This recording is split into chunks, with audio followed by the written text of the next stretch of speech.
Thanks for tuning in to another Booth Warmers episode. I'm Kevin, I'm Jay. and we have another guest on our show. Our fourth guest in a row, maybe our fifth. Who I don't even know anymore. We have so many guests. And Shane, a good friend of the podcast. He is also from where we're from in Carson. Went to the same high school, different college. Um, he also was one of the first people that I know that started a podcast from our city, and he's definitely one of the first people that started a sports podcast. And his podcast is called Discuss Shane, where you can also find him on Spotify and Anchor. Shane is also a Lakers fan and probably the only Miami Dolphins fan I know. Jay, do you know any Miami Dolphins fan? No, not at all. I Nobody would ever. say I would say he's a Tua stan, but after listening to his recent episode, might not be a Tua stan. Big I don't shrug. know. I don't know. So everybody, welcome Shane to the Booth Warmers podcast. Shane, you want to add anything to your intro? Um, I don't know. You guys pretty much said a lot about my podcast. I've been doing it I've been podcasting for, I believe, a year and a half or 2 years. I don't know. But discussion has been a thing since um my second year of college, so probably 2, 3 years ago. And it's been a pretty cool. It's been a pretty cool ride. And seeing you guys make a sports podcast too. That's doing pretty good. It's pretty inspirational. It's pretty dope. Yeah. Well, you're definitely our OG, even though you're Right. younger than us. Yeah, I'll take whatever. OG. Okay, so I'm gonna start off. I wanted to start off with a basketball topic, but I Oh. am gonna switch it up to football question. And it's a really simple question, Right. but do you think you guys are gonna get Deshaun Watson? What is your from scale 1 to 10? Do you really think you guys are gonna get him? Do I think I'm gonna get him? I mean, from what I've seen, from what I've heard, I don't think so. I don't think we're gonna get him. Do I? Do No, you the want question him is, though? do I want him? I would take if it's Tua or Watson. I'll Definitely. take Watson. Yeah. Yeah, I don't. From what I've seen and what I heard, I think the Dolphins are sticking with Tua, in which I'm not opposed to it either. Yeah. I'm also kind of hearing too that the Texans are really trying to go with it, like the Houston Rockets approach, where they're definitely not trading that person until like they have to, and Mm, seeing how like it's like unfolding, like Deshaun Watson might have to bust the James Harden and go party yeah, during COVID time and all that just to get him. But like hearing all the reports, the coaches, GMs like Nick Casario's talk about like they're really not budging whatsoever. They're like letting people call, go ahead, leave a voicemail, but we're not calling yeah. you back. Wow. Yeah, I know But they're not. I know they're not taking calls, and then I mean, shoot, if he pulls out a James Harden, that'd be pretty interesting to see who even is gonna play quarterback for them during the season. yeah, and like it's crazy because like the Miami Dolphins technically have the most assets from any team right now in the Yeah, NFL, but like probably the pettiness of the Houston Texans wouldn't trade him to the Dolphins because they know, well, why are we going to trade you our franchise quarterback for the pick that was ours? Which is kind yeah, of funny at the same time. Yeah. yeah, and not only that, but I know the Dolphins, they also traded Laramie Tunsil to the Houston Texans for said draft picks. Yeah. Yeah, They're about to so ask for him back. It's like, I know, okay, here's, They we need take Laramie back. Tunsil with a deal too. I know, Should have should put a return policy in the contract or something. I know for sure. When Tua had got drafted, was Tua the quarterback that you wanted, or was there any other quarterbacks like Herb or I mean Joe Burrow wasn't going to happen, but they also had enough assets to move up to number one if they really wanted to. But was there like a guy that you wanted? Nah, Tua was the guy from what I've seen from him from college, how dominant he was. Um, but not only that, I've heard stories about Justin Herbert, how he wasn't that much of a leader in Oregon, despite having the skills, the talent. Obviously, we see it now during the NFL season, his rookie year. But I just didn't see and hear or see that leadership aspect to it. But Mhm. Burrow, I mean, I thought it was more of like a Dwayne Haskins type of thing where he popped off 1 year and I thought he was gonna be, okay. Mhm. So from just I guess a resume standpoint, from looking at what Tua has, I would prefer Tua, and not only that because I mean my family is from a lot of my family are from Hawaii, and Tua is from Hawaii, born from Hawaii, and so it was cool seeing a Dolphins quarterback, my team, the Dolphins draft someone like Tua. Mhm. Yeah, he was my I, pick. I'm a Saints fan, and a lot of people were comparing to like Drew Brees, and I was like, oh, I pray to God that for some odd reason that this guy's hip is so bad that he drops to like 24. And I was like, yeah, probably like 20 minutes after the draft, that wasn't happening at all. And Yeah, um, so with Tua's like season, like he was really like rocky, and he had like great moments against some of the best teams. Do you think they threw him into the fire too early, or was it just kind of like unlucky at the same time, or is there just should he just not played, or was it smart for Brian Flores to actually give him a tryout? I think it was smart for Flores to give him a tryout just because, like what you've seen with like this quarterback class, you have Trevor Lawrence, Justin Fields, Zach Wilson, all these really good quarterback prospects, and to know that okay, I need to try out Tua just to see, is he good enough? Can he handle like the NFL? And so I think it was good that he played, that he tried him out. Was it too early? I don't think it was too early, and it was a pretty tough, first game, against Aaron Donald and the Rams. But yeah, he had a tough rookie season. We all know how tough it was hearing from everyone seeing his game, but he did show some flashes, and uh, I guess the jury's still out for Tua. Yeah. It looks like the direction a lot of NFL teams are going to nowadays is, for example, Josh Rosen, where they traded up for Josh Rosen and they gave him a year and they screwed him over and they said, okay, well, we're just going to draft Kyler anyway. And it's kind of worrisome that like teams give up on their players that easily. Would you be kind of, well, we highly doubt that the Miami Dolphins are going to draft a quarterback with their top pick, but would you be upset with them if they did draft a guy like Zach Wilson or Justin Fields or Trey Lance? Um, what I Yeah, I would because I mean, from what I've seen, I know from what I've seen that Tua is probably the second best quarterback. If he were to be drafted in this draft class, he would be the second best quarterback prospect after Trevor Lawrence. Yeah, And so it's kind of like, I guess, a wash or a waste to yeah, draft another quarterback when you could easily trade the pick for Watson or whoever or Wilson, or even draft wide receiver like Waddle or Chase, or even you know some other great college prospect. yeah.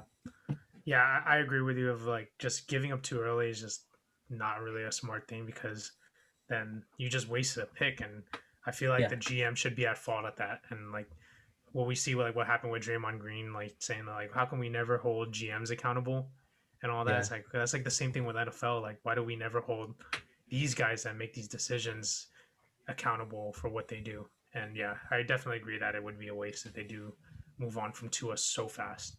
yeah. I mean, look at the Bears situation. They drafted Trubisky over Mahomes and Watson. Yeah, and they I mean traded up that for him. they traded up for him. They could have easily had either one of them, but Yeah, it's yeah, crazy. I it's like weird because of how important like the quarterback position is that so many teams get pressured. They're like, well, if we land in the top three, we have to consider a quarterback. And it's like, well, not really. Like you can trade down. There's other players. It's not like the quarterback's the only one that plays yeah, a game of football. But yeah. yeah. I, All right, so moving on from NFL talk, a quick 10-minute talk, we are going to the big chunk of our discussion today, and we're going with NBA talk. And to start off with the NBA, this weekend will be the All Star, which first, let me ask you guys this: should there have been an All Star game or no? No. I don't I think they don't know should what have team have that it. is. No. Probably not right now, at least. Maybe should have waited till later, just because of the Yeah. timing. A lot of people, like today, earlier today, and yesterday, a lot of people are already resting just for the Yeah. fact that the break is shorter. Yeah. Yeah, I mean, yeah, they probably shouldn't have had it because there's a lot of players like LeBron or whoever that pretty much didn't have an off season, or any teams in the bubble that didn't have off season. So this time would be, I guess, a good rest for those type of players. But Yeah.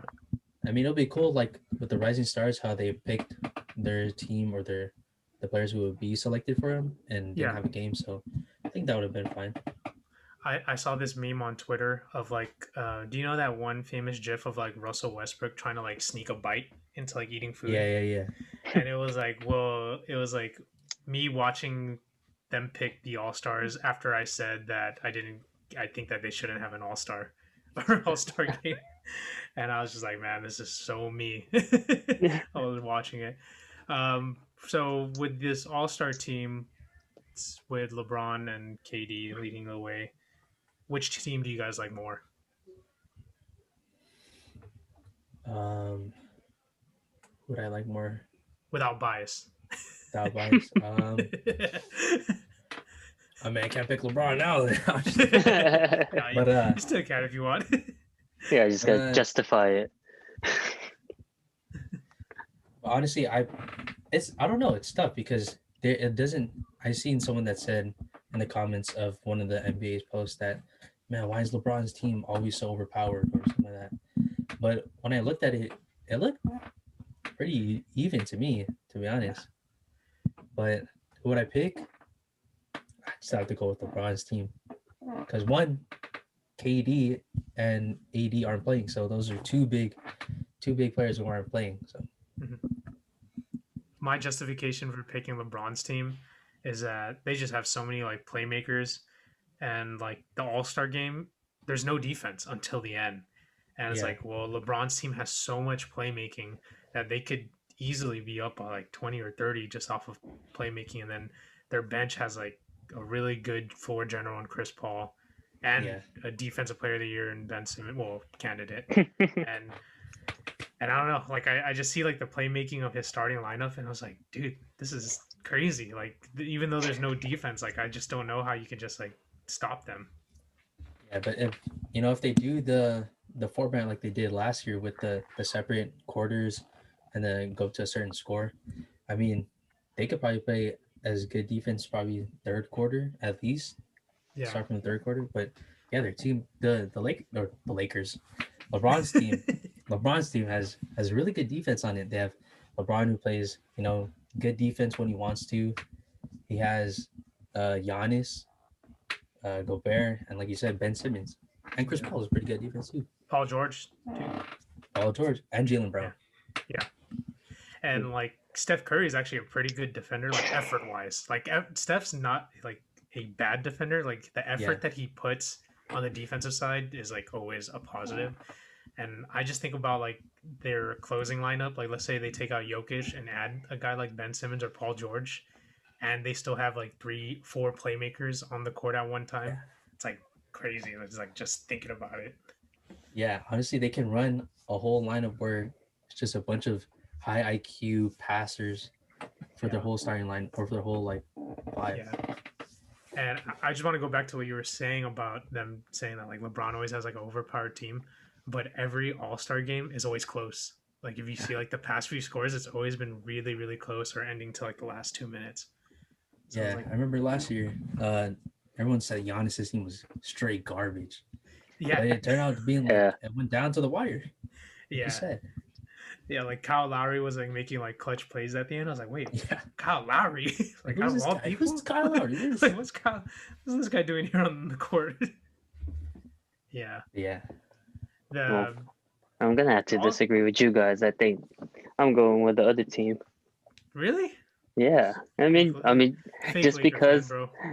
just because, like, oh, to go against you guys, one, but like you guys said that the All Star game is basically like a no defense game, right? The other team has all the ISO guys pretty much, and then they're probably going to win the first 3 quarters just by points alone. It's just that fourth quarter where everything gets competitive that's going to be very interesting. Yeah. But the fact that I just, but I do agree with you guys with the playmaking and stuff. Like, the elite players are in LeBron's team, but just because the other team has a lot of scorers, I think they can keep up.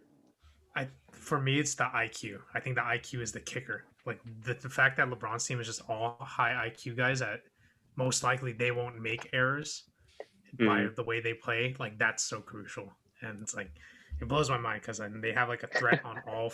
They have a threat on all areas of the court: 3-pointer, pull up, mid range, lob threat because of Giannis, and then like inside the rim, attacking the lane. Like they have almost every threat on all facets of the offense.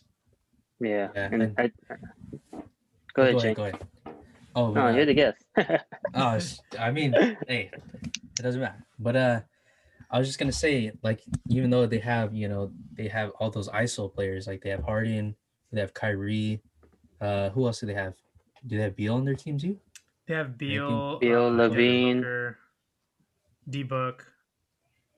I don't know who their point guard is. Kyrie, Kawhi, but I heard he might not play. Donovan. Yeah.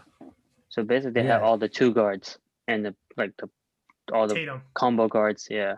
Tatum too. But yes, like you said, since they have all the ISO players, like how many you got one ball, and if you're an ISO player, how are you gonna feel not getting the ball when I guess when Harden's feeling hot? How's Kyrie?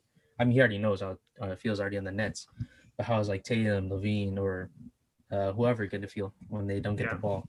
Yeah, I think that's game. why the format actually helps LeBron's team at the end, because if it stays like an ISO free flowing game, that's when I think like the other team would just score a bunch of points whenever they want to, but the format will help LeBron's team at the end. Yeah, 100%. Jay, how disrespectful for you to go with the ISO player when you play like Team LeBron. You play like Team LeBron, bro. How dare you go with the ISO team? Yeah. Hey, you gotta make this interesting, Gotta look at both we all agree. We actually have to disagree at one point. It's all good if we agree. Yeah, we're good. So how about this? I'm pretty sure we can agree on this next topic we're going to talk about, and it's about the dunk contest. Do we all agree that it's going to be trash? Yes. Is it yes or yes? It's not even close. It's a hell yeah. It's a hell yeah. I can't even. Did Stanley even play this season? Like I remember seeing him in the draft, and I know he beat like Zion's vertical at Duke. Yeah. Does he even have minutes like in the season played? I don't even know. I saw one highlight of him. Yeah. But that was probably like in garbage time or probably. something like that. Yeah. And then I remember Toppin like had a moment in the beginning of the season, and then he got injured, and then Julius Randle just took over. Yeah. But like this is the worst group of slam dunk contest whatever selections ever. Yeah. And it's it's crazy that like I'm pretty sure in this podcast we all love Alex Caruso, but that how low they had to be to ask Alex Caruso to be in the slam dunk contest. Yeah. Like that's bad. I'd love to see Caruso though over these guys for sure. Definitely. Do you guys think that they should just get rid of the whole contest? No. At least this year, maybe. Maybe this year they could. Just this year. But maybe. People still want to see guys dunk and stuff, so that's why they had to have it. But yeah, definitely next year. Hopefully Zion. Like Zion needs to happen. It just sucks like the players that they actually pick are not even known as dunkers, besides even maybe Cassius from like highlight tapes or anything. Yeah. But that's the weird part, because back then, even if they have like no name players like rookies or whatever, like they know that they can dunk. Like we've seen them in the game. But this year is different. Yeah. Yeah, it's terrible. I got Toppin winning. That's the guy who I think is going to win. Just because I feel like he has the most playing time.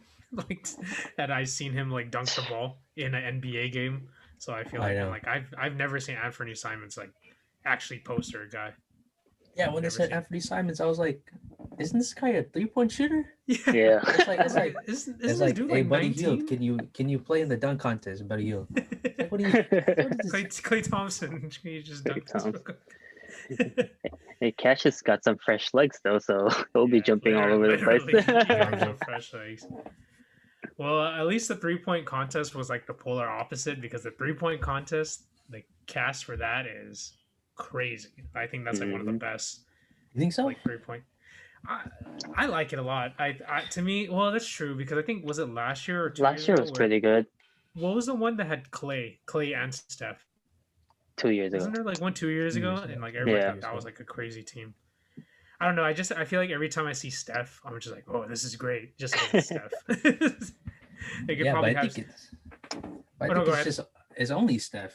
Like the other guys, none of them are like top 20 in 3-pointers this year. Yeah, I think it's the fact that they're all all-stars too, though. It's like I think that's what it is. Like they're all stars.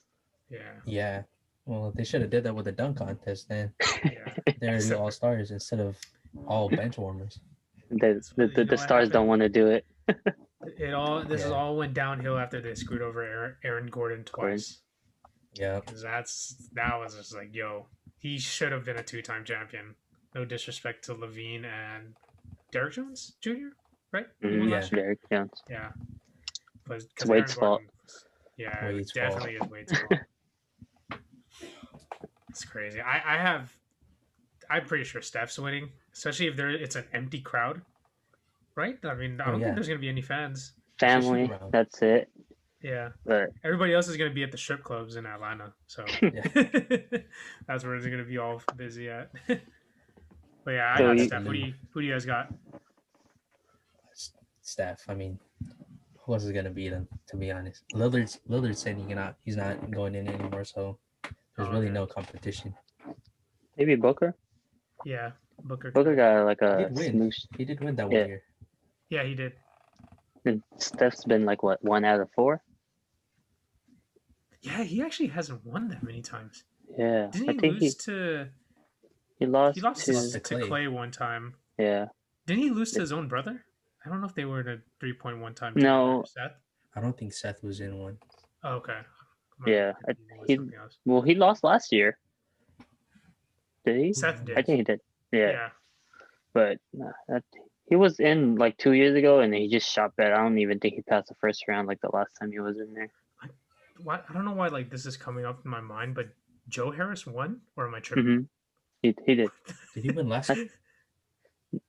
Last year was Buddy, right? Yeah, wasn't it Buddy? Buddy last year. There's just a picture of Joe Harris in my head holding a 3-point trophy. Like I can't explain it. And it's like, was he? Oh, yeah, look this up. Contest? He was in it for sure, but actually, I don't know. I'm pretty sure he was in it. I know Bradley Beal won one though. Yeah, he did. Yep. We always forget when it's a. But like the 3-point shootout, sometimes it's like it's the random shooter that wins it. Like it's not even the one that you expect all the time. Somebody just catches fire. It's really streaky because like you can ball out in the first round and then completely poop the bed in the final round. Yeah. Exactly. Because some people are just like they're just I guess practice shooters, and some are just game time shooters. Yeah. Joe Harris, 2019. 2019. Oh wow. 2019. One of my favorite 3-point contest moment was when Kevin Hart went against Draymond Green. And didn't he beat him? Kevin Hart beat him by he beat him, but then I think it was a technicality that he stepped on the line. I think or something. Something weird. Just the fact that he competed with Draymond Green. He's an NBA champion. Yeah. And just seeing Draymond Green's like stats right now just makes it even more funnier. Like he really doesn't want to shoot it, and just makes it even hilarious. I have one last question for the All-Star game. This is to both of you guys. Do you guys think LeBron will be a captain next year? So he would have to be the best, technically the best player in the West. That's what's going to have to be if you think about the question like that. Well, who else is in the West that's really good like that? His teammate AD, Luka, Steph, maybe Steph, Dame. Maybe Dame will finally get his due next year. But because everyone pretty much went East. Yeah. All the So, big stars. Probably because I know the starters are or the starters. Yeah, it's all fan votes, right? Right. Yeah. So yeah, I think it'd still be LeBron. I mean, Yeah. he doesn't show any signs of slowing down. He just dropped 35 like the other day. Like it was slight work too. Like he didn't Yeah, even need a put bad like game. any effort. It's LeBron's just gonna gonna be be so there funny till he like seeing him with retires. like you're just gonna see him with like gray hair and it's like, okay, well LeBron, who do you want to pick now? I was like, I'll pick Bronny. It's just like, Right. well, it might be a point like that that's gonna happen. Yeah, it might get You there. know, LeBron's gonna play until 40. Yeah, you might get there. The way that I read how much like he spends on like his physical therapy and his like nutrition, it's like there's just no way. And then like he never overdoes it with work. And like I think that was like the issue with like Kobe, where Kobe was like spending too much time like training when he shouldn't have. And like I think LeBron knows like, okay, I can only work a 20-hour shift of practices out of a 40-hour shift because like that's all I Yeah, can take nowadays. Yeah. yeah. I know. I know. Not Kobe. I know LeBron. He spends like what, $1 million a year Yeah. on his body, Yeah. just getting So it right. just nutrition and physical therapy. Yeah, it's pretty crazy. Yeah. I spend that off on just junk food alone. $1 million in my lifetime, probably. Hey, that's not bad. That's not a bad investment. Hey, Hey, I'm that still means you eating. were a I'm never millionaire. starving. Yeah, that's That true. means you're a millionaire. And I never starved one day. Okay, so we're gonna move past the All Star topics and go to regular NBA topics.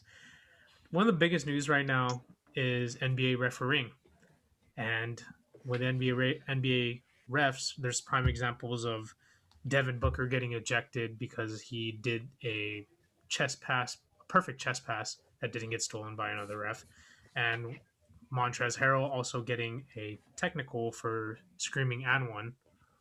Another prime example was Donovan Mitchell also getting ejected, or that could be justified. There's Mm. plenty of moments where refs had like made really bad calls. Do you guys think NBA refs are the worst right now? And this goes to every sport. Are they the worst of the worst? I don't know. Football refs are pretty horrible. You should know that, Kevin. I was actually watching football a lot when the referees had a lockout and they had replacement refs. Yeah. Shane, Oh, were you Lord. watching football at that time? I probably not. The So replacements. they had replacement refs because the refs were trying to like they reached a lockout with the NFL. And so they had like random college refs or high school refs reffing NFL games. Oh gosh. And there is like an iconic moment where it was I think either the Green Bay Packers or the Seattle Seahawks. Somebody threw like a Hail Mary in the back and it got obviously intercepted, like obviously, like blatantly intercepted, but the wide receiver went in there and grabbed it last second and they called it a touchdown.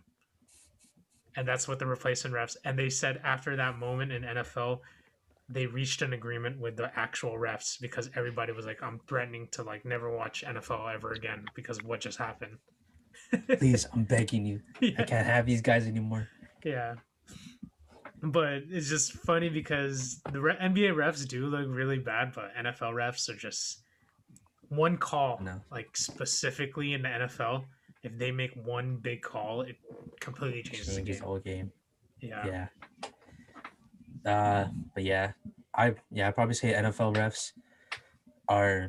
I'd say they're better than NBA refs right now, but I feel like NBA refs they're not at their worst right now. Maybe like sensitive wise they are because they're just handing out technical files like Oprah. Yeah. But I think it was worse like back in the day when they used to like legitimately like bet on games or give games away for money. Like I know, was it the ref who was in charge of the Lakers and the Kings when Shaq and Kobe and Chris What was Webber. his name? Donahue? Yeah, Tim Donahue. Yeah. I know he pretty much gave the Lakers that series in which say thank you. He's actually been like interviewing with different like shows recently, like defending himself kind of. Well, not really defending himself because he's already in trouble for it. But like what he would say was that he didn't like purposely like made calls, but if he kind of knew, let's say Phil Jackson had complained saying, "Hey, Kobe's not getting fouls last night," and then the NBA officials they tell him, "Hey Tim, make sure you keep an eye on giving Kobe fouls because they complained." Correct. So what Tim Donaghy would do is that, okay, I'm gonna call more fouls for Kobe, and then he would tell the bettors to do that. Hey, make sure you put your money on the Lakers because I'm making decisions that we're gonna kind of give Lakers a leeway. But he wouldn't That's like so blame, crazy. yeah, like he wouldn't actually just say, I'm gonna do whatever I can to make the Lakers win. It's just that he Yeah. knew, hey, they told me that Shaq wasn't getting enough calls or Kobe wasn't getting enough calls, and I'm just relaying the information to people who want to bet on it, like mafia members. Oh, okay. Yeah, Basically, but insider it's still trading. it's insider trading, but it's funny because he's still cheating, but like he was trying to defend himself, but it was like, bro, you're still you're still dictating a game. They say it's not that bad, but you know. Yeah. Yeah. And like I kind of noticed like how NBA refs are too, is that they kind of like get really emotional. Like they take it like when somebody yells at them, they'll find a way to get like two plays back to get that same player that cussed at them. Like Yeah. I've noticed that like NBA refs do that a lot. They'll target a certain somebody. Yeah, and it's not even just with like the technical fouls, you know. It's with calling regular like shooting fouls. Like if you look at someone like Trey Young or Embiid on how many fouls they get called and like the type of fouls that do get called them, like it's I think it's pretty much ruining the NBA how, you know, when a player is I guess pump faking and the defender jumps not even near them, like not even in their way and they jump into them.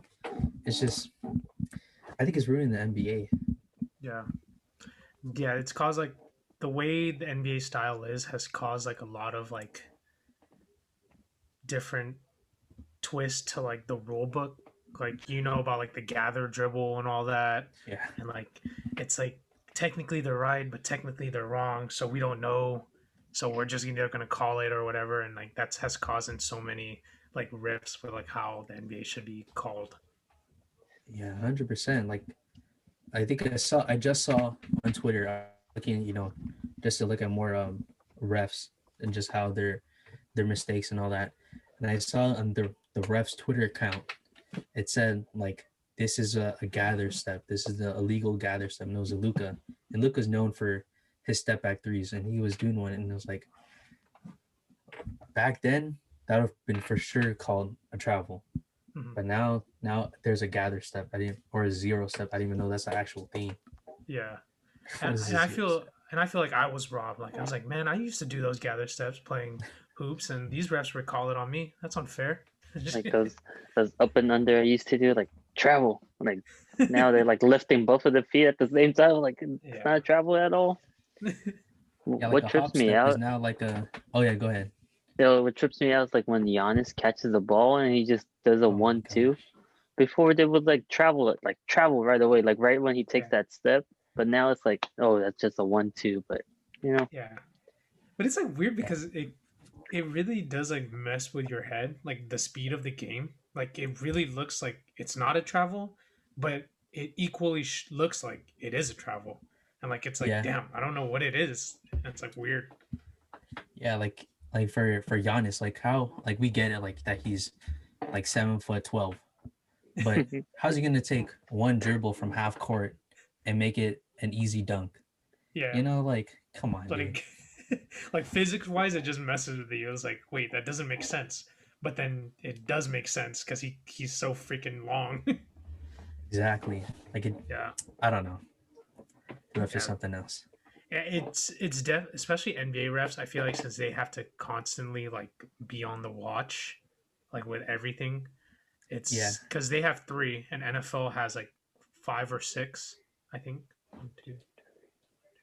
I think seven. NFL definitely has like a few way more refs on the yeah, field at the same Yeah, time as NBA, and like the fact that NBA has to like watch 20 or 10 guys like playing and try to get it makes it more tough for them. yeah. But if you look at the ratio of like players, um, I guess it's pretty even to NFL refs because if you have like what, that's 22 players on the field Yeah, and 10 players on the field, 7 to that's 3 or 4, it's pretty that's even. true. But still, they're both garbage Yeah. nonetheless. Eh, There's like the fact that like NBA players have to or NBA refs have to run back and forth and are like all sweating and huffing and puffing just makes it added more pressure to them to make calls. They're probably just making calls just to stop the game so they can get a rest. I know they're drinking a sip of Gatorade. Like, hold up, Hold up, let me shoot technical. these free throws. Let me shoot these free throws real quick. Let me give Draymond a technical and eject them real fast, then review it so I I can know. drink some Gatorade.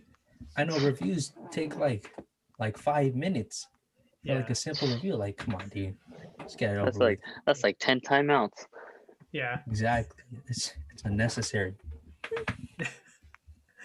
Okay, so we are now transitioning to another topic.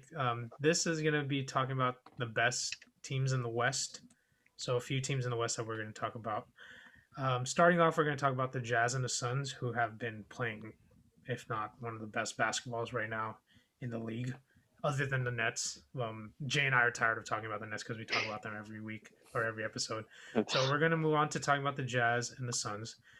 Those two teams probably have one of the best ball movements on the offense side, but both teams have a center, a big player in their team, a center that's not really switchable when it comes to playoff time. Do you guys think that this would affect their big would affect the way they play when it comes to playoff times? Um, I don't think so because if you have players like AD, Jokic, um, I know you have Towns, but the Timberwolves they're not gonna make the playoffs.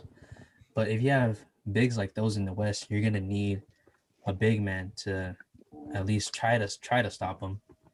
Because like if you look at a team like the Rockets last year in the playoffs, or the Trailblazers, or even the Clippers, they had so much trouble stopping Jokic and AD.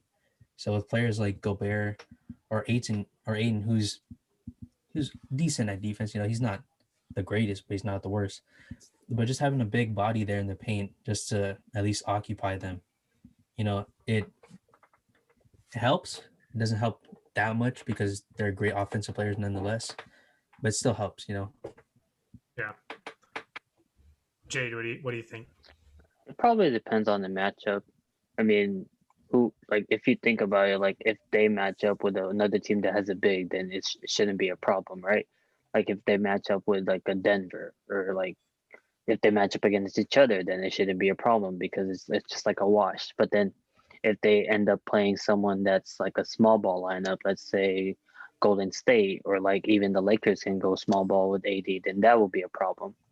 But it also depends on like how they run their offense, because if they control the pace, then on the defensive side it shouldn't be that hard. Like Mm-hmm. there's a lot of schemes now, like they can zone, they can do whatever, that as long as they keep like they do their job and then don't mess up too much on the other, then they can find somewhere to like Yeah, hide their big man.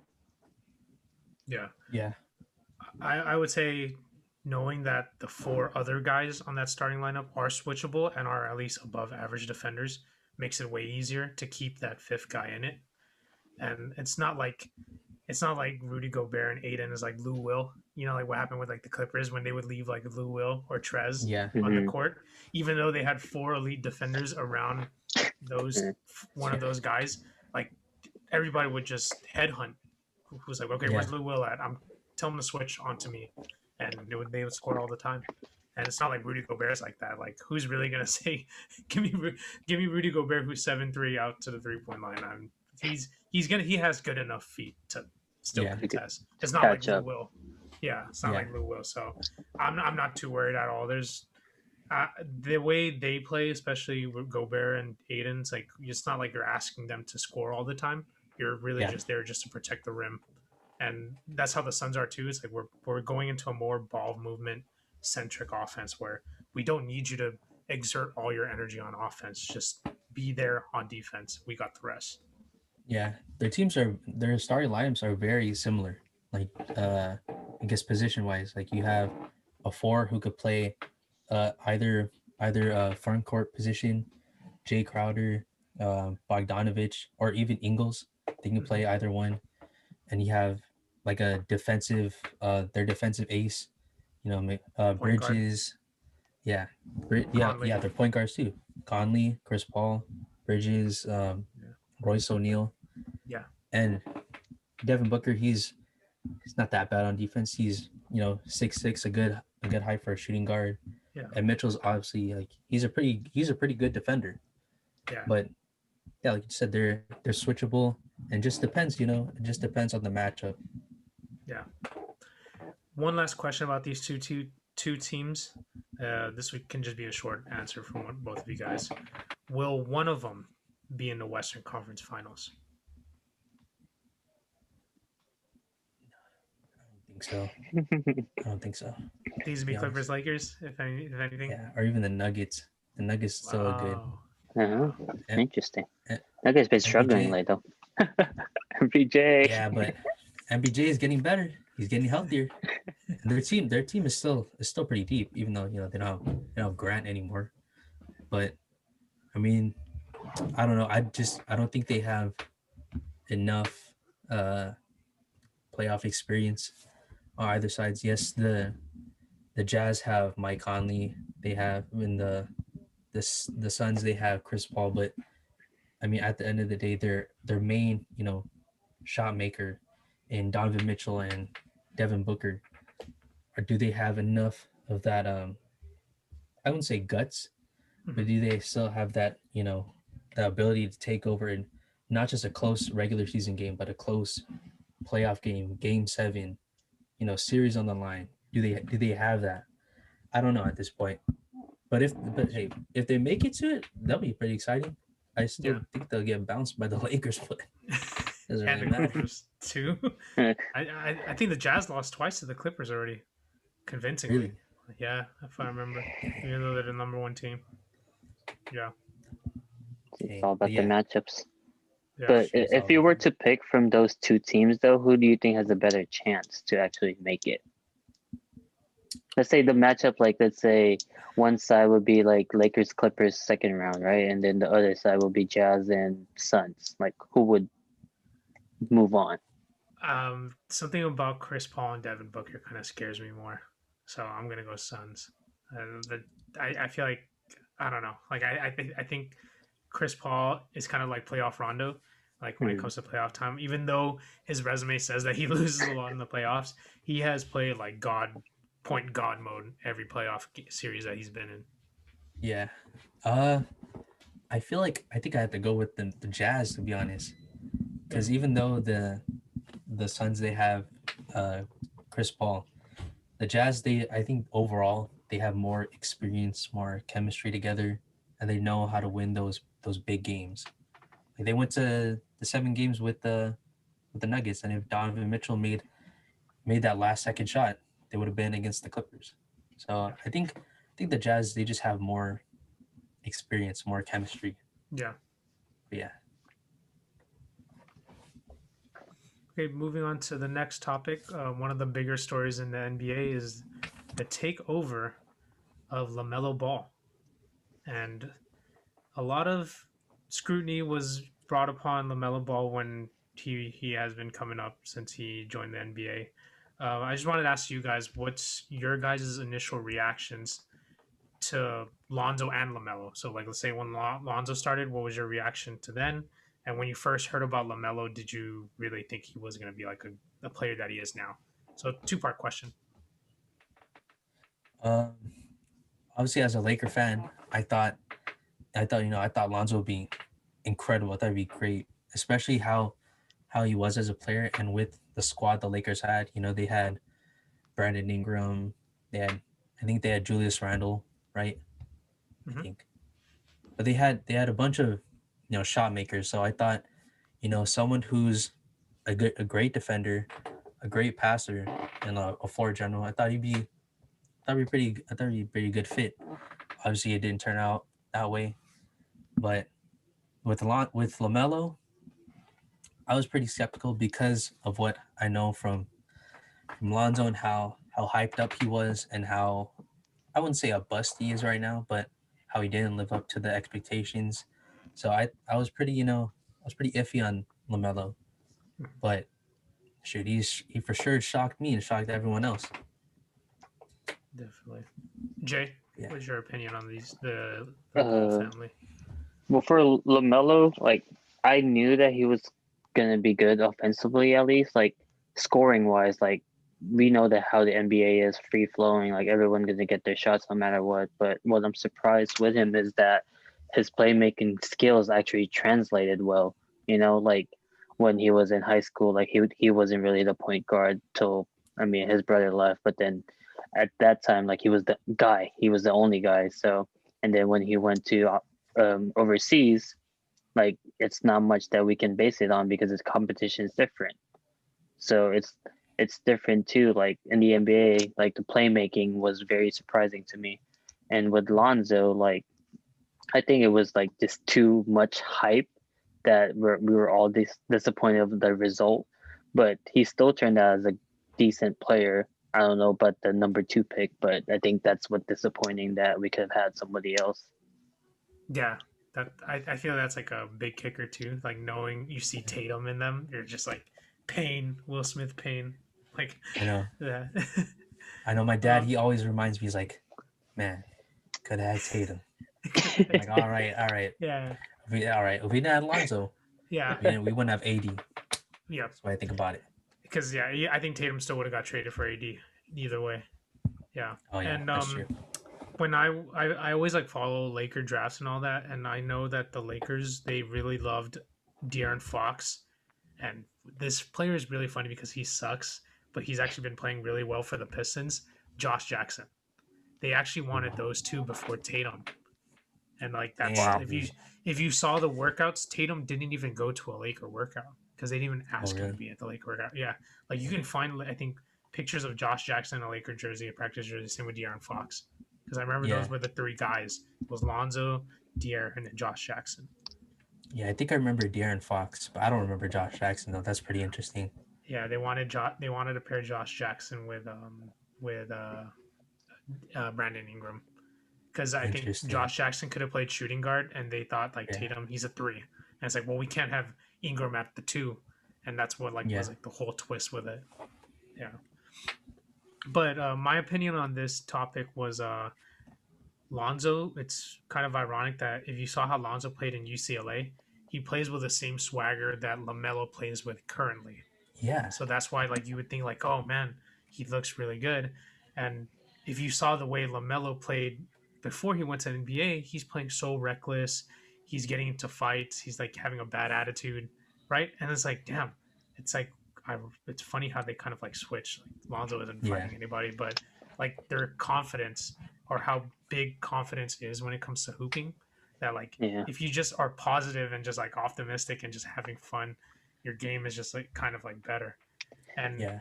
I always thought that like Lamelo's like reckless playing, like that doesn't translate to the NBA. And it's like funny that his reckless playing is actually translating, or if not making a huge difference in the NBA nowadays. Like you're just freelancing, like the way you're Yeah. playing, and it's he makes it more fun. And it's like He wow, came he I'm came in shocked. the perfect era. Yeah, That's the whole Yeah. thing. Like free flowing, running all over the place, a tall ball handler. yeah. Then maybe Yeah. he's scared of MJ too because LeVar's been talking shit. His dad is on the line, literally. Like if you don't ball out, something's happening to your dad. He plays with that pressure. No, but I also think that LaMelo, he was in the perfect situation. He got drafted in the perfect situation because if you look Yeah. at other teams that that could have drafted him, the Warriors, the Timberwolves, the Knicks, they could have drafted him, but I think that he went to Charlotte. They have Rozier, they have Graham, but with Graham getting injured, it definitely opened the door up for LaMelo to be able to show all his gifts, his offensive skills. And if he were to be drafted to any other team like the Warriors, you have Steph there, so Yeah. he's not going to help. There's no pressure. That's exactly like what it is. Yeah. Because if he got drafted to the Warriors, and Warriors Twitter is like in shambles right now because they are like, man, why did we take Wiseman over Lamelo? LaMelo. And like I was like, Lamelo's really good. Like I don't get me wrong, but would he have handled that pressure of Draymond yelling at him or Steve Kerr benching him whenever? Because that's what's happening with Wiseman. He makes one error, Steve Kerr benches him like instantly. And Yes. what if that hindered his development too when he was on the Warriors? Yeah. So it's like he really fell in a perfect opportunity with the Charlotte Hornets. Yeah, and that, and also the Hornets, like with their coaching situation, they have a young, I don't know if he's a rookie head coach, but he's a young head coach, and he's trying to, I guess, make a name for himself. That so now that he's playing Lamelo, he's like, yeah, this guy's pretty smart. I didn't know that. Well, Yeah, yeah, man, that's a no brainer. You play Lamelo. yeah. He was catching a lot of heat because they were like, he was like, oh, he's not ready to start yet or whatnot, and then now he started it, and look what's happening. I mean, they're Yeah, playing really exciting basketball. It's not like it's tragic, even though they do lose. He's like, you see him all over House of Highlights. Like that's It's their all over new, House of Highlights. like that's their new It's poster child. crazy. Yeah, it's I know crazy. they said Zion, see you later. We'll take the Yeah, ball, guy.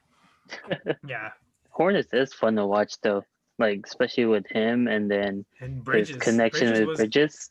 yeah, Oof. Bridges should have been dunk contest. yeah, and like Bridges wasn't. I mean, Bridges was like a top 15 pick. I think he had got drafted like around where like Shea Gilgeous Alexander got drafted. So Hmm. people were like, "Man, this guy was a wasted pick."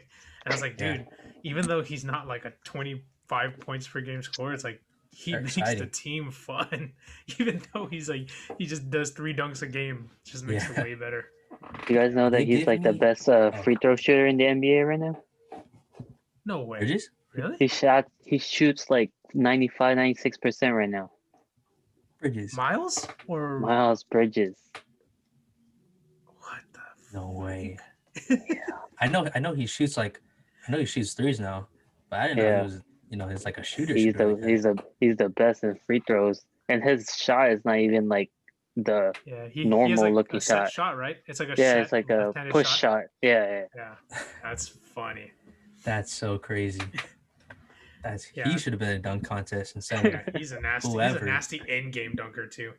yeah. Yeah, Have him and Kelly Oubre. Seems Yeah, like Kelly Oubre been dunking every single yeah, game. So he's a good in-game dunker too. yeah. But I know Yeah, Bridges was in the dunk contest and he lost. yeah, it was like one of those bad ones too, those Yeah. bad dunk contests. So as even though we were just talking about Lamelo, I'm going to continue on with this topic, adding him and Zion, and we were just talking about him in House of Highlights. And the way Zion and Lamelo are playing, they're both playing really exciting basketball, have really elite skill sets, but you know they have one or two major flaws. Do you think that they could finally like get out of that major flaw and become top players in the league? Like Lamelo, you know that his defense isn't there.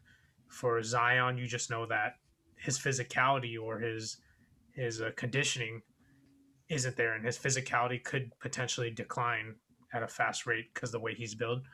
Do you think that their skill sets would help them prosper throughout the future, or do they will they have to change their play style to be top players in the NBA?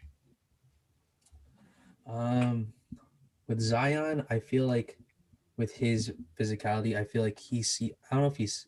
I feel like he sees it more as a strength rather than a weakness. Like I'm pretty sure he values his strength and his ability to just bully players like Gobert or whoever, like any top defenders, and just make them look like they're high school players. I'm pretty sure he sees the success in that, and wants to ride that wave of okay, I'm stronger than all these guys, I'm more athletic than all these guys, so I could just do whatever I want. But with his conditioning, you definitely see it that he gets extremely tired, like super quick. We all saw that in the bubble when he was like completely out of shape. He didn't look the same. But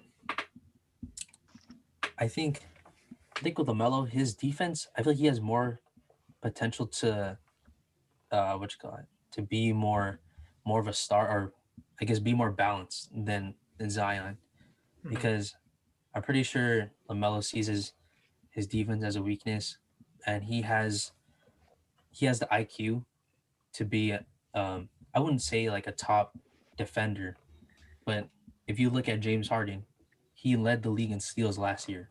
So I feel like he has that ceiling to look up to, you know, to be not a great defender, but I'd say, you know, a decent defender who relies on IQ and positioning. So I think uh I'd probably say LaMelo has more of a brighter, I wouldn't say a brighter future, but just the ability to be more balanced than Zion. Yeah, that's true. I agree with you 100% on that. Jay, you have anything? Well, I think the only thing with LaMelo is if he's willing to try it out. Like Lonzo is probably a good role model for him because Lonzo actually plays good defense or at least tries to play like great defense. So LaMelo has all the ability and like he has all the physical abilities too. Like he's long, he's a guard, so he's capable of doing so. It's just putting in the effort. And for Zion, it's like he's probably like the most efficient player out there, so he can add in more things to his game that can make the game easier for him.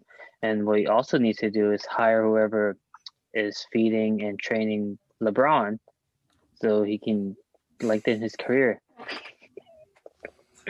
So I think that's a good start. That gumbo. Air gumbo. It's that Louisiana food, man. It's a killer. We should go there. We need to try that. Not for Ingram, though.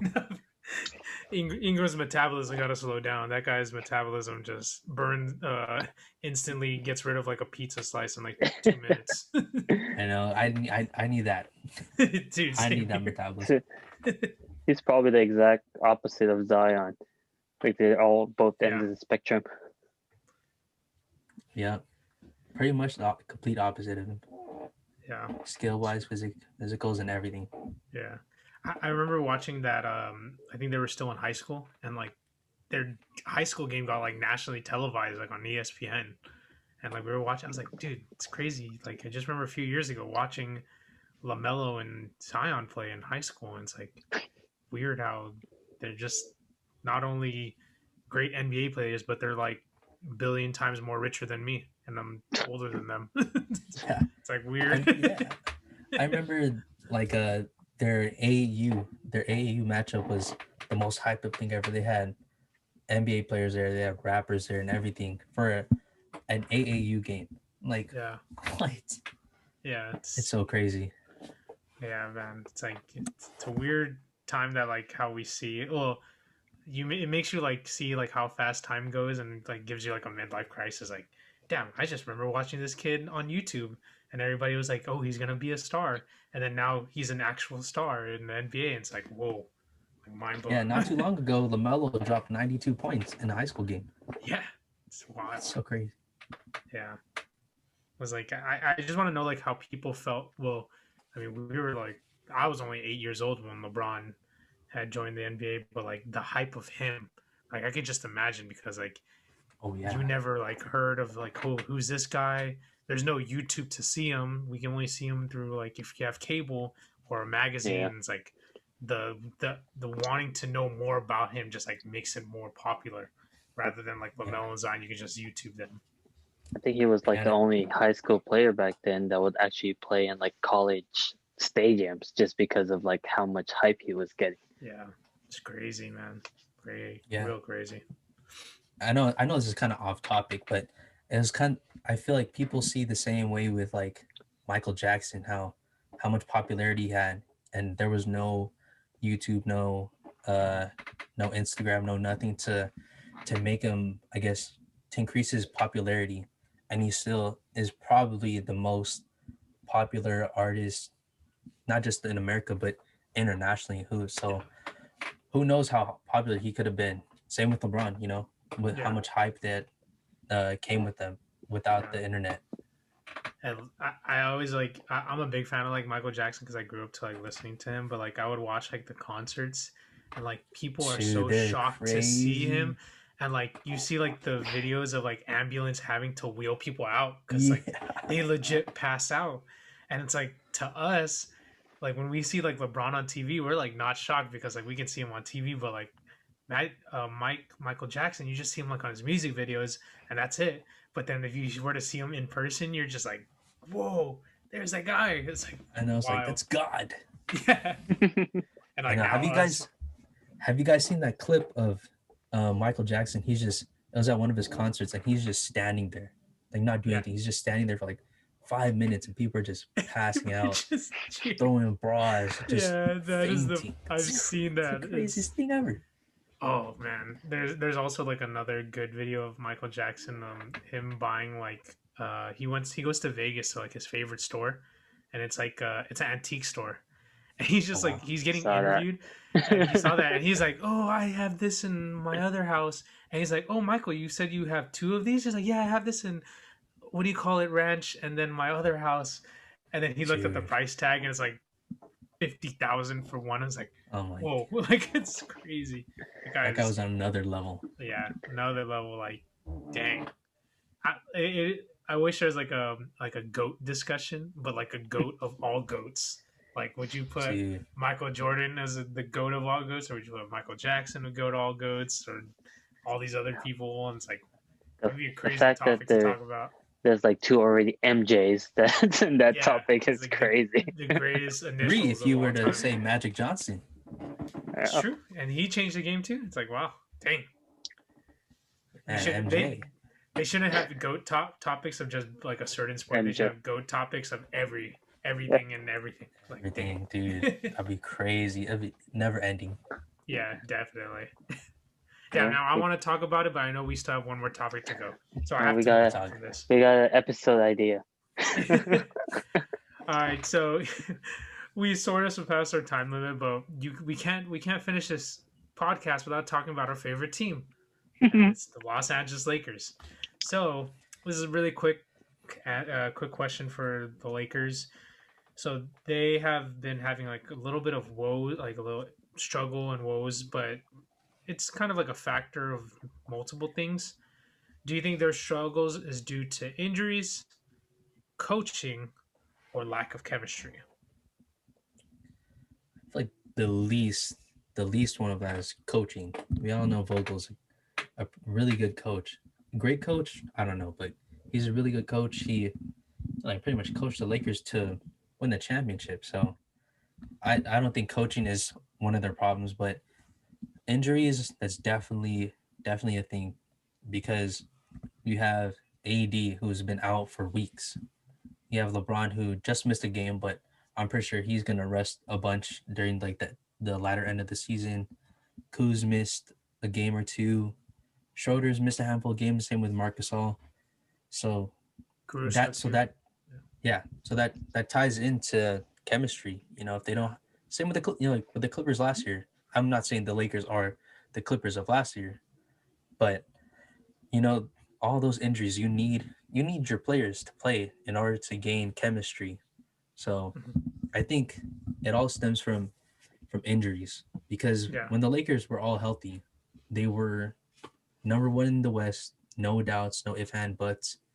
The Jazz weren't even in the picture, or the Suns weren't even in the picture at all. So I'm pretty sure, in my opinion, injuries is the biggest reason why they've been, you know, not as good as we expected them. Yeah. Not as, I wouldn't say as good, but not as successful Yeah. as they would be.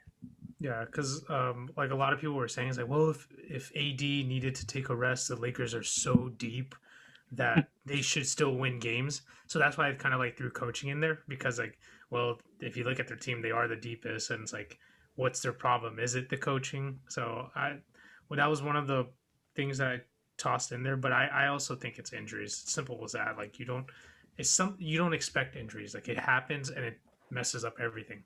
Like the way Yeah. you practice, the way you play, and then that's just as simple as it gets. I think we kind of like gloss over the fact that we also have a good number of new guys in our team. You know, like that hand in hand with like injuries and chemistry, we're not getting any consistency, which results to like no chemistry, because either they're still not used to the system, or when they do have a chance to get used to the system, then somebody gets injured, so that breaks it up again. It's like a cycle that keeps going and going until everyone's back and healthy. Yeah, Yeah, and that like is true. listening to like Markeith Morris talk, because like they were just saying that like it's like mentally draining, too. And I just think that them having to go through like the bubble or kind of like a bubble, but lesser extent, but kind of like having the feeling that nothing's really on the line because like they don't have urgency. And I think that's like what's happening. Like what's like really on the line. We're just waiting to get to the playoffs. So there's something on the line. But like when we play like Yeah. the Clippers or we play like the Bucks, like is there really urgency to prove something compared to last year? Like you're Yeah. trying to prove something. Yeah. And I think that's what's like lacking for them. Yeah, that's Yeah. true because with the Clippers last year, they had that same mentality. Like, where are these? What these regular seasons don't even matter. So, why are we trying? We should rest as many players as we can for playoffs. I mean, they're pretty much had the Kawhi uh, mentality, but I Yeah. think, like what you said, it's different because they definitely had something to prove last year that they Yeah. were the best team, not not just in LA but in the entire NBA. Yeah. So that's something that the Lakers don't have to prove, and taking these games off, it's not like it's gonna tell us someone that like, hey, the Jazz are definitely the best team in the NBA, or the Suns are going to the NBA Finals. Like, no one really believes that. Yeah. And comparing with the Clippers team last year, because I kind of also was like things like, man, is this Lakers team the same as the Clippers team last year? But the Clippers team last year was just more of like a team that was ungrateful. Kind of like it's kind of Yeah, messed up for me to say, but they were ungrateful for what they had, and what they were in, and they would just have rest days to have rest days, or people would sit out to sit out. But like our Laker team is like they have players to sit out because they need to sit out because they're injured. yeah, And I was like thinking like that's the difference. Like the Lakers need to do it, and the Clippers didn't have to do it, and that's what bit them. The basketball gods bit them back once it came to the playoff times. That like, yeah, hey, look what you guys did, like, and this is what's gonna happen to you guys. yeah. Like, look at LeBron. Everyone was saying, LeBron, you need to play less. You need to take some games off, or they were expecting him to take games off. Yeah, But he, he's missed only one game this entire season, yeah. and it's not due to rest, but it's actually due to like, was it due to rest or was it due to like an injury? He had missed. Well, the Kings game, I think he just missed. Last night's game, he just missed because of like rest. Like they just told him Rest. Oh, have okay. an extended break. Yeah. Yeah, He's been playing like but he 40 could have rest. minutes. He could have rested any game, and he didn't. You know. Yeah, Yeah. exactly. He could have rested this whole season. No, All right, so I have one more question for you, Shane. That's regard to the Lakers. It's a really quick, easy one. Who do you want to add to the Lakers, or are you fine with the roster remaining the same? I think the Lakers. I think they have. I wouldn't say a lot of holes, but they do have holes for sure. Like 3 point, like a 3-and-D wing, I'd say is one of the needs. Even though we have players like Wesley Matthews, KCP, um, they're okay, but I wouldn't say they're wing defenders necessarily because you have players like Kawhi, Paul George, uh, Jason Tatum, Jalen Brown in the NBA that are elite scorers from the wing position. I doubt that they can even try to stop them because they're just gonna pretty much shoot over their head and anything. So that's one hole, I guess, or need that the Lakers have. But the biggest need is definitely shot blocking. Like, yes, we have Marc Gasol, AD, and the new guy, Damian Mm-hmm. Jones, who's been okay. But I mean, Marc Gasol, moves he moves like he's stepping in concrete every time or wet cement every time. So he's not gonna really do anything. So I'd say shot blocking is probably the biggest need. And I know people have been saying, the Lakers should go after Whiteside or they should try to get JaVale McGee back. But in my opinion, it's a player that I don't think anyone has ever thought about. But I think the Lakers should go after Mo Bamba Wow. because if you look at Mo Bamba, he's what 7'2", 7'3", has an almost 8-foot wingspan, a really good shot blocker because of the height and because he's decently athletic, Yeah, decently quick enough. But he also the cherry on top is that he's a pretty he's not bad from the three. So not only does he you should. provide uh, not only does he provide shot blocking, but He also provides a floor spacing for LeBron, AD, Schroeder. So I think, and I think he's still on his rookie deal. So he's probably cheaper than the rest of those guys. Yeah. Okay, so with Mo Bamba, you're obviously gonna have to trade for him. Yeah. Are you willing to trade either Taylor Horton Tucker or Montrezl Harrell for him? Nah, no way. No. So, okay. THT. That kind of like on the fence with THT, like shorter on the fence. Because I get you, because he's good. He's very talented. Yeah. He's a great scorer. He's a pretty good defender. He's a decent playmaker, but I'm pretty sure you can find another THT out there. It's like I feel like what we are having in our mind as Laker fans is like we think he's going to be the next best point guard for us, but it's like, are we putting him too high on a pedestal? And it's like, is that really the smart thing to do? Shouldn't we go after a need rather than a backup point guard for the moment? And isn't our goal to win now and next year? And it's like you're keeping Taylor Horton Tucker. You're kind of thinking, well, we want him because he can help us win and like have a big role 3 years or 4 years from now. And it's like, is that the right mindset to have? Yeah. You know? But with Mo Bamba, I'm pretty sure they're not going to do something like that. Pretty sure they value THT more than Mo Bamba. But players like Whiteside or McGee, or even I've heard they're trying to go after PJ Tucker. Mm-hmm. You should consider for some of them, but I wouldn't say I keep THT on that high pedestal that you're saying, but I still value him more than I'd say someone like JaVale McGee. Yeah, that's true. No shade on JaVale McGee though. Yeah, no shade. Hell of a vlogger. Hell of a vlogger. Three-time champion, guys. Yeah. Three-time champ. Yeah. Shaq and the full champ. Shaq and the full champ. I kind of like really like this team. Like I feel like I wouldn't be upset if we don't make a move. Oh yeah. Or like I wouldn't be, but it's like I guess like as a Laker fan, it's like, well, I just want to have another new player on the team because I'm selfish. I'm selfish as hell. Like I need to have somebody, whether it's Blake Griffin or VJ Tucker. But I'm gonna try to like curb my enthusiasm and just say, hey, if we don't get anybody, we don't get anybody. It's as simple as that. Just sign Quinn Cook back. You need a good cheerleader. Quinn Cook back. Cheerleader. That's just messed up. Might as well sign him as a Laker guy. Not a Laker girl. Quinn Cook caught a stray for no reason.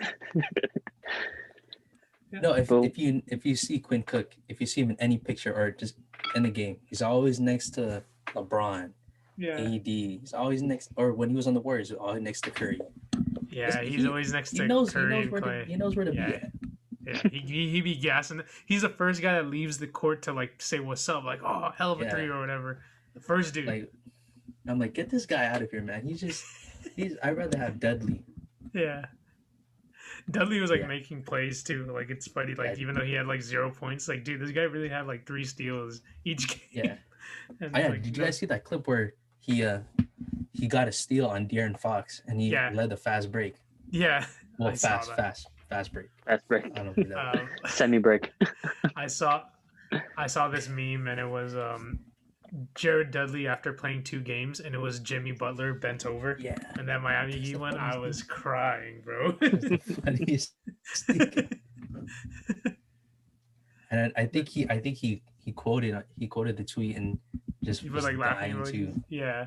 Yes, Jared Dudley, man, the greatest Laker. I know he came out with a book too.